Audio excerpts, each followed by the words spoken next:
Hmm. Hmm. City, are you wanting me to go first? Okay. Um, I Today I wanted to first start with um, that I'm back from Uzbekistan, where City's going in the fall. I got to give her all my little inside information. Um, and there's so many things to take away from it, but the one thing that I just want to tell one story that I didn't even share this with City yet.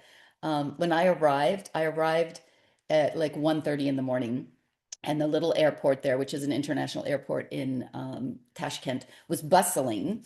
And I get outside and I'm looking for the driver that the transfer from the airport to the hotel, and there's no one there. So I have a phone number. So I'm just looking and I'm literally the only woman. There's so many men out, but I'm the only woman at 1:30 in the morning standing outside the airport. And I'm like, ooh, okay, well. And then this darling young gent comes up to me and he said, "Can I help you?" And I said, "Well, I don't seem to have my driver, but I have a phone number." He goes, "Let me call it for you." So I show him the number and he calls and he gets a hold of the guy. And the guy that is on the end of this phone is completely confused about picking me up. He's like, I don't even, I get on the phone with him. He speaks great English. He's like, "I don't even know. I have no order to do this. I don't know who sent you, blah, blah, blah." He goes, "But I'm going to come get you. I'm going to come get you. I live nearby. It's now like 2 something in the morning.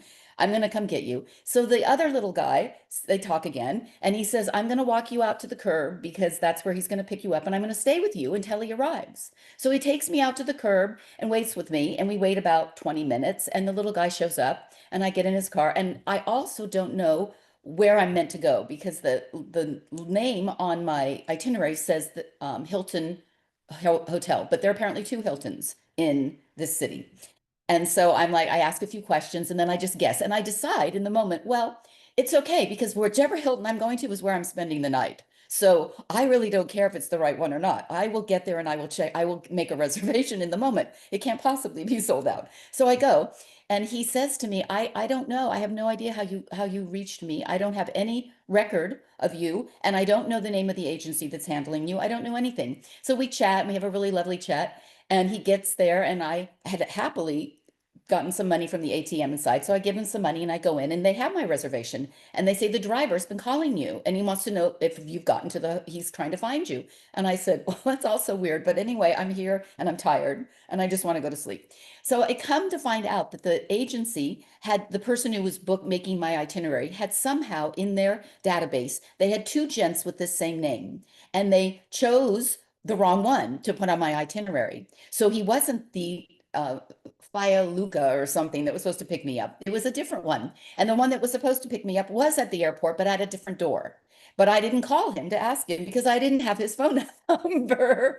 So, but everybody had helped me along the way. And even though I was in this, and English is not a well-spoken language in Uzbekistan, but people in travel there do speak it, obviously. So it worked out fine. But I thought, what an amazing greeting from a country when I arrive at that hour of the day. And I'm a little bit like, there were many taxis who said, "Let us take you." And I'm like, I don't think so. I'm pretty sure I'm not getting in a taxi with somebody I don't know at this hour in a city I don't know, with a language I don't know, to a hotel I don't know. I was really sure I wasn't going to do that. So, but it all worked out. And that to me was in this trip, I have many instances where that same generosity came forward. And I found the people of Uzbekistan to be so sweet and so helpful. They really want to help. And even in their English challenging, they really wanted to help and be present. And I never felt afraid or concerned for my safety, not once. And I thought, wow, that because you come in at, particularly as women, with a little bit of, how do I protect myself and make sure I'm safe and all of that. So um, that was my entry into Uzbekistan. And then I was mostly shocked in a good way at the majesty of the buildings there, that in a country that had been through a phase of Soviet control for many, many years where Islamic, which is their main tradition, it was not practiced. So the mosques and the madrasas and the buildings were not used, and many of them were sort of abandoned. And thank goodness, UNESCO has taken over many of them, and so they've been renovated and restored or rebuilt or whatever. But when they take you around, they have their second president now. So they split from the Soviet Union, and during Gorbachev, when the whole breaking up of the Soviet Union and then Russia and all of that, they split off and they call themselves a secular country. And I didn't see one woman in covering, nothing there. And you couldn't tell anything from anyone being one tradition or another. And the women all seemed totally, up doing what they wanted and where they needed to go. And you would only see them covering their heads when they went into a mosque. But other than that, there was no, it was so unlike Saudi Arabia or some of the other countries where the women were so obviously following a tradition, and the men as well. None of that, no white, nothing. So that was surprising to me. I didn't imagine it was a secular country that's primarily Islamic. I kind of assumed they would consider themselves an Islamic country. So fascinating, fascinating. And the other thing that really struck me there was the madrasa, which is the name for school. And I had been to madrasas in India, many in different madrasas. And I had always imagined in my head that a madrasa was a school of Islamic studies because they're associated with the mosque. And I thought you go there and it's kind of like going to seminary or something. And then I could only deal with this little bit of sun that's in my eye. And then I came to find out that these madrasas, they taught higher learning on all levels. Most of them had, or many of them had, what we would call masters and PhD programs today. In their day, that you would go to school to advanced school for 6 years or 8 years or whatever, and they were in engineering and philosophy and in language and everything. And Islamic studies was only one part, that teaching the whole of the universe, what was and still is within the Islamic tradition, one of their primary goals. It is to be educated. And that totally, I just thought it was all about studying the Quran. So that really surprised me as well, that there, these layers to these traditions that I surmised, and I came up with a conclusion, and it was wrong. So, and many of these madrasas are still being used today. Not all of them, but many of them were still being used. So it was just fascinating, fascinating. But one of the things that really came to me that I wanted to mention today was the sort of the power of ritual, because in the Islamic tradition there's so many rules. Oh my God, I could never at this age figure it out. There's just so many rules. There's a whole book that's just about rules of how you pray and when you pray and if you're praying what you do and what you do after, and there are all these names, and it was just like whoa, of the different times of the day and all the things you must do. But the art of ritual, that's a tradition that has definitely worked on the art of ritual and the commitment and the surrender to ritual, and watching people come in and out of the mosques and just their devotion that just oozes out of them. They don't visit a mosque like you might see somebody visit a church where you're kind of there, but there's something about the bowing down that happens, being on the ground and the bowing down, placing their heads to the floor, and there's just something that happens in the ambiance of it. And I was so struck by that and reminded, because it's so different than the Hindu version. Even in for the Islamic, I felt like it was different in India.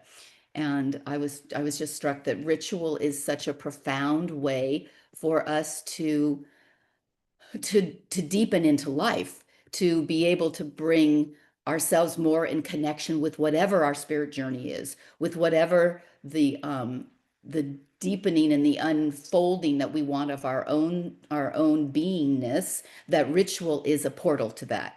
And there are rituals throughout our day. We all have rituals. Brushing our teeth is a ritual, not necessarily a deep soul experience, but it is a ritual.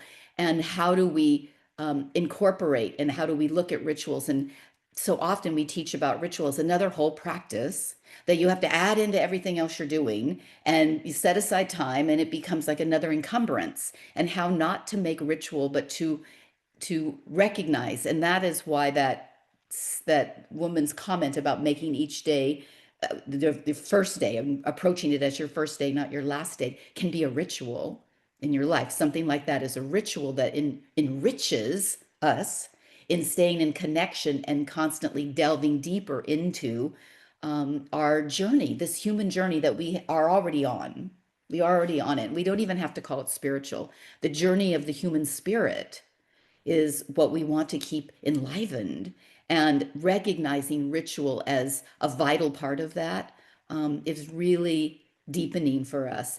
Some of the rituals that you look at that cross traditions, like the Four Directions, which is honored in, from the shamanic to all so many of the different traditions, is a way that mankind and womankind have kept ourselves connected to the earth and to nature and to that which is a bit beyond us.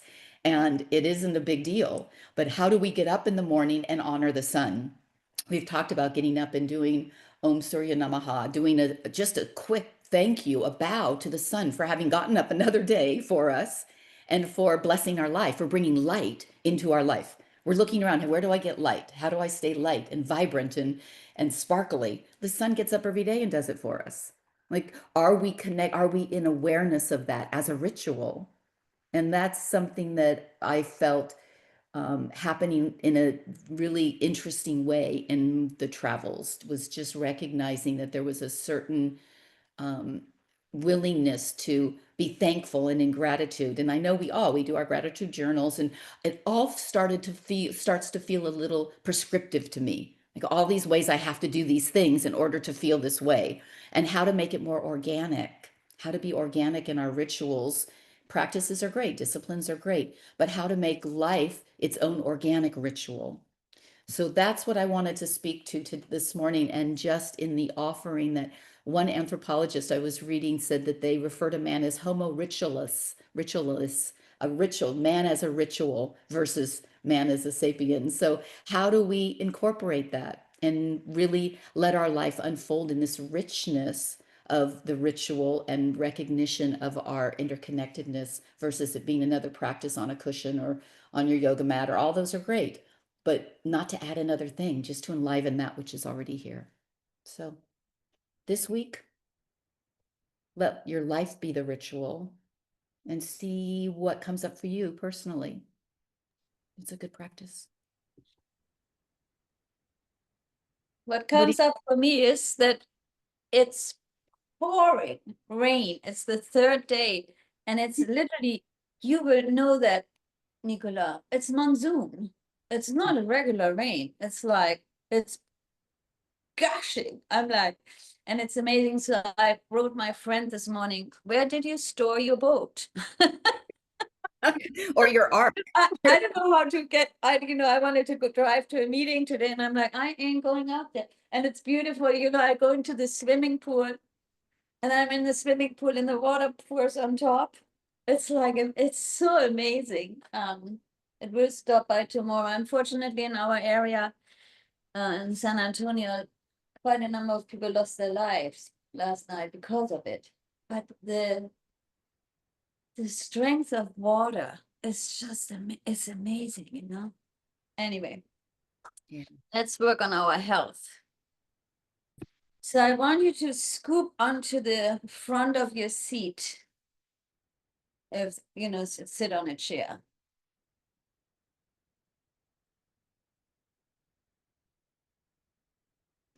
And if you sit on the floor front, that's totally fine. It's just like, if you sit on a chair, I don't want to have the armrest too much in the way.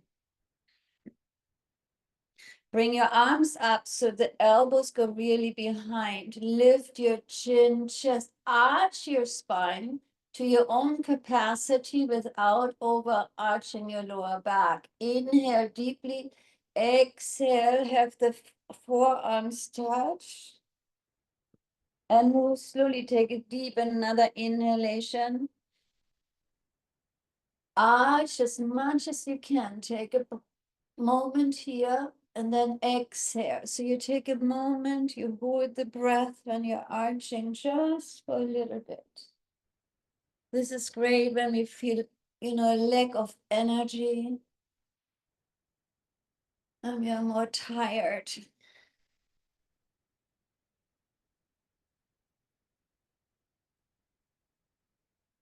Imagine internally how your lungs are expanding, how you lift your diaphragm up, how your rib cage is widening. You know, Nicola started this morning with open up your heart. This is one way you can do it on the physical plane. Imagine the 4 chambers of your heart expanding with each inhalation, showing your heart to the world. By expressing your compassion, your love, your patience,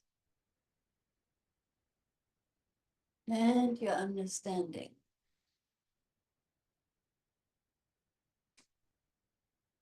Let me do 2 more.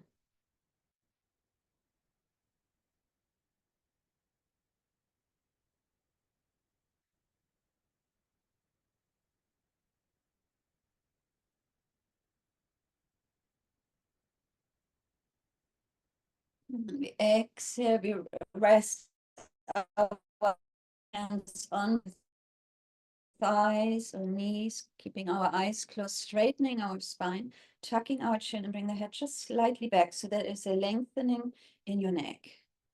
Keep your eyes closed, feel into your heart center.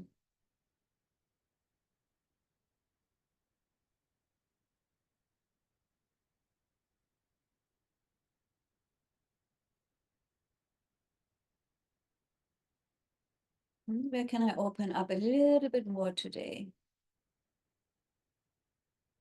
And also tune into where do I need to protect myself more, because that's also important. And we want to, with the next movement, we want to work the heart protector. So we open our eyes, we bring our arms up, we inhale deeply. It's a long inhalation, arms go out to the side, still inhale, and then exhale, have your fingertips pointing back and arch again. So now we're lengthening our heart protector meridian. Good. And then inhale here. And exhale, bring your hands back onto your thighs, palms facing upward. And then inhale up, palms out to the side. Start to exhale when you point your fingertips back. Take another deep inhalation. Exhale, chin to parallel, hands come back onto your thighs. Inhale.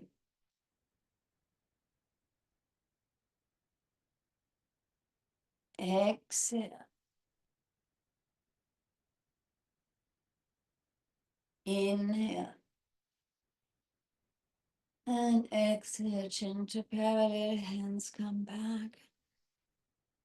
Feel the opening. There's really an opening happening in your body right now. Inhale. Fingertips pointing back, arch more, lift your chin, chest. Inhale. Exhale. It's also great if you feel like nervousness is coming on. Now, if you do this kind of breathing and moving.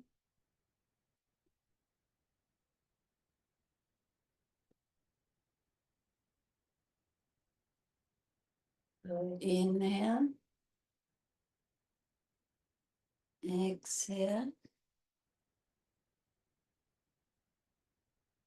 2 more. Inhale out.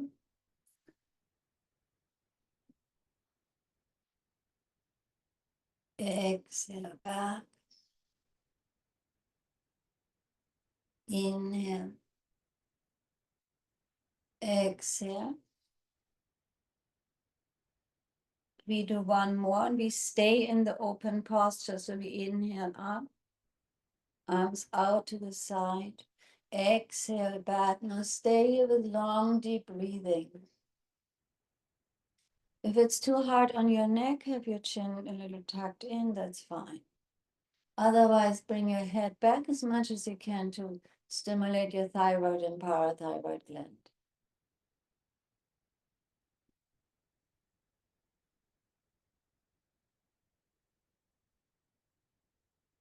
Last deep breath.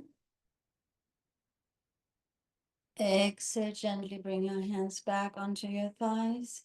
Chin parallel, straight spine, eyes closed, long, deep breathing. Feel now into your shoulders, your chest region.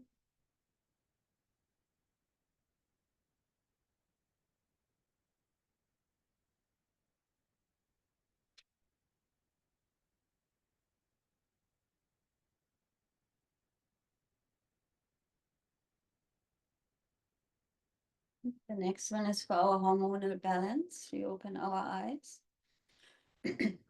So bring your, and our temperature, so you can regulate your temperature with the next posture. Bring your right hand on top of your left knee, palm is facing up. Left hand on top of your right. And we just tuck our chin, we roll our spine, we round it as much as we can. And we will stay in this posture with long, deep breathing, activating the triple Roma meridian. So in this one, we are not moving, we're staying in the posture.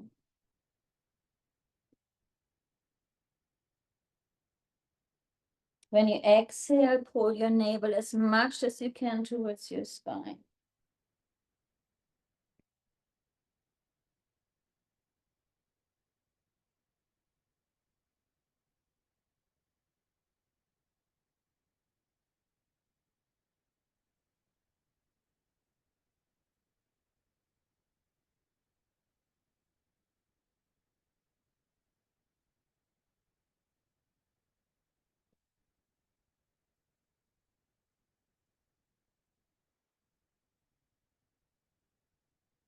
Three more deep breaths.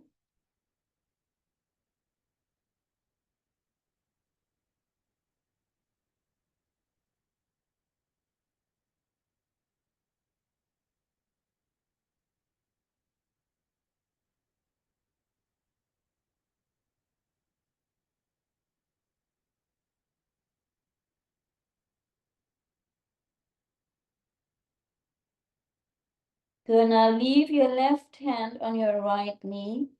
Remove your right hand and bring your right arm in front of the left. Stay down with your torso. We continue for 7 more deep breaths.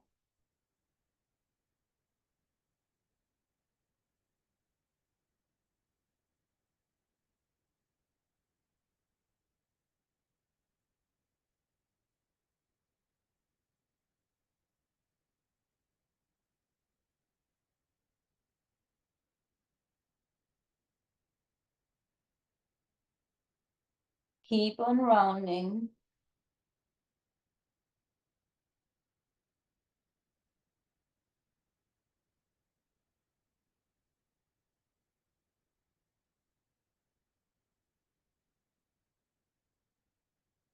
Last deep breath.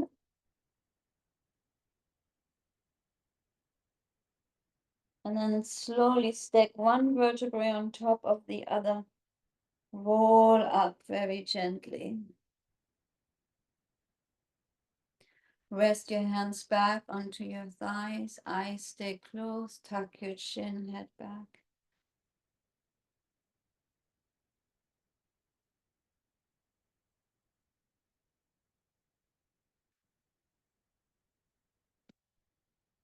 Now interlace your fingers, palms facing up. Inhale towards your heart center. Reach, rotate your palms forward and up. Tip of your thumbs touch. That's your inhalation. Exhale, slowly palms facing down. And then at the heart center, turn your palms up again. And come resting. Inhale up. Turn your palms around. Long inhalation. Full exhalation. Yeah, and if you have to take a breath in between, just do so. Turn your palms up when you come to your heart center and come down. Inhale.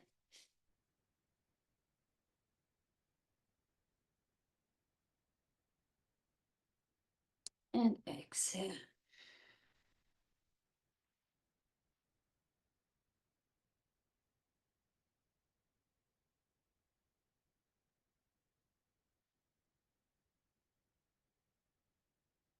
Find your own length of breath. Do it now at your own timing.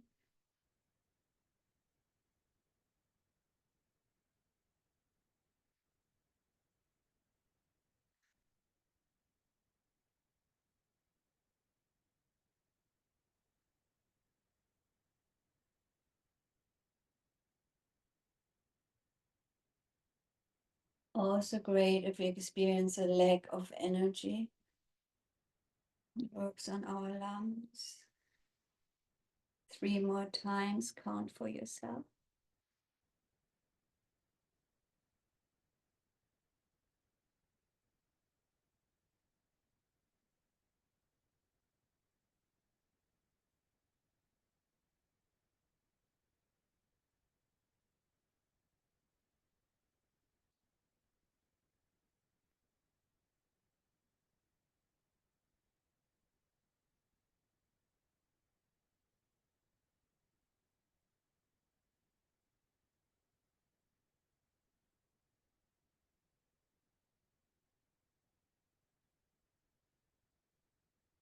I will do my last one.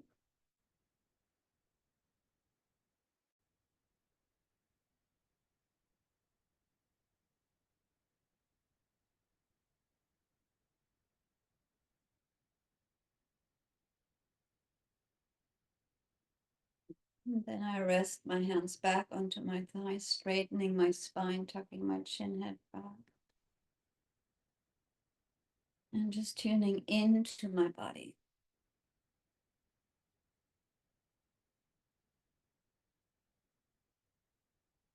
Imagining my heart pumping.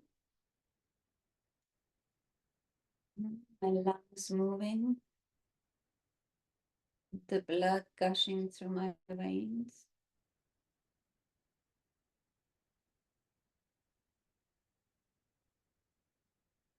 The lymph fluid flowing.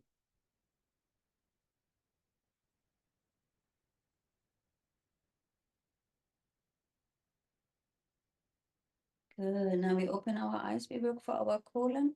So bring your hands onto opposite shoulder. Take an inhale here.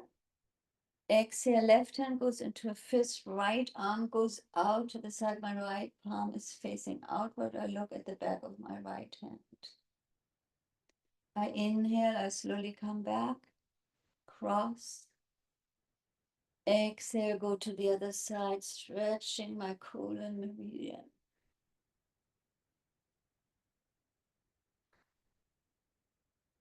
Just alternate, make a fist, stretch, palms always facing really out. And again, find your breath. Inhale when your arms are crossing, exhale when you extend one arm.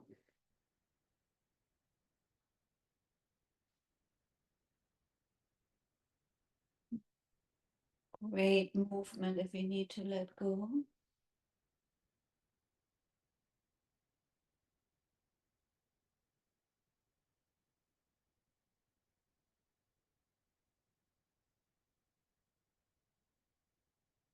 Golden meridian runs in the inside of our forearms.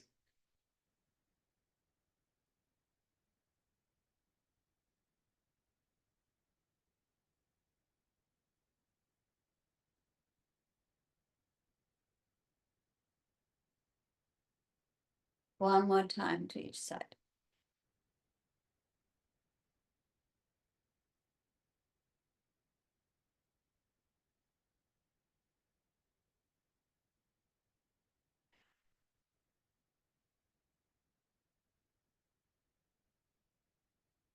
Good, and then come back. Back of your hands resting on your thighs.